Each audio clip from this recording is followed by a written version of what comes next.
नेवासा तालुक्यातील पाचेगाव शिवारात झालेल्या हत्या प्रकरणाचा नेवासा आणि नगर स्थानिक गुन्हे शाखेच्या पथकानं तपास लावण्यात यश मिळवलं असून या प्रकरणी त्या झालेल्या तरुणाच्या वकील पत्नीसह तिच्या प्रियकराला पुण्यातून ताब्यात घेण्यात आलं आहे। आरोपी आणि हत्या झालेली व्यक्ती जालन्यातील रहिवासी आहे। याबाबत समजलेली माहिती अशी की 16 ऑगस्ट रोजी पाचेगाव तालुका नेवासा शिवारात शिवाजीराव पवार मेडिकल कॉलेजच्या जवळ शेतामध्ये एका अनोळखी इसमाचा धारदार शस्त्रानं गळा कापून हत्या केल्याची घटना समोर आली होती। या घटनेबाबत पोलीस पाटील संजय लक्ष्मण वाकचौरे यांनी दिलेल्या फिर्यादीवरून अज्ञात व्यक्तीवर नेवासा पोलीस ठाण्यात गुन्हा दाखल करण्यात आला होता। पोलीस अधीक्षकांनी नेमलेल्या दोन्ही पथकाने आजूबाजूच्या लोकांना महत्त्वाची माहिती देऊन ओळख पटवण्याचा प्रयत्न केला, परंतु सदर मयताची ओळख पटली नाही। त्यामुळे सदर मयत हा बाहेरच्या जिल्ह्यातील असल्याची शक्यता असल्याने त्याचे फोटो महाराष्ट्रातील सर्व पोलीस स्टेशनमध्ये तसेच व्हॉट्सअप ग्रुपवर पाठवण्यात आले।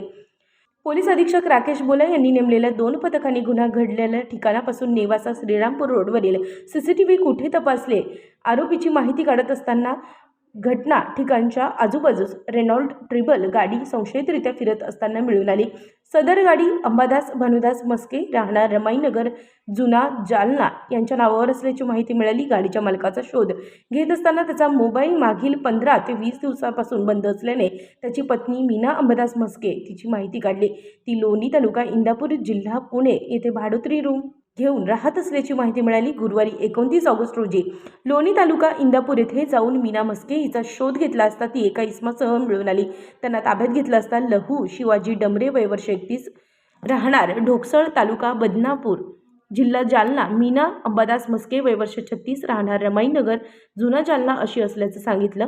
गुन्ह्याबाबत विचारणा केली असता लहू शिवाजी डमरे मीना अंबादास मस्के हिचे प्रेमसंबंध असून तिचा मयतपती अंबादास भानुदास मस्के हा नेहमी तिला चारित्र्याचा संशय घेऊन त्रास देत असल्याने त्यास पुणे या ठिकाणी कामाकरता जायचे असे सांगून त्यास रेनॉल्ड रिव्हर गाडीमध्ये घेऊन रात्रीच्या वेळी त्याचा गळा आवळून खून करण्यात आल्याचं उघडकीस आलं। नेवासा पोलीस ठाण्याचे पोलीस निरीक्षक धनंजय जाधव हे यापूर्वी राहुरी पोलीस स्टेशनला असताना त्यांनी अनेक गुन्हेगारांच्या मुसक्या आवळल्या होत्या। अवघ्या 13 दिवसात घटनेचा तपास लावल्याने पोलीस अधीक्षक राकेश ओला आणि नेवासा पोलीस ठाण्याचे पोलीस निरीक्षक धनंजय जाधव यांच्या कार्याचं नागरिकांमधून कौतुक होत आहे।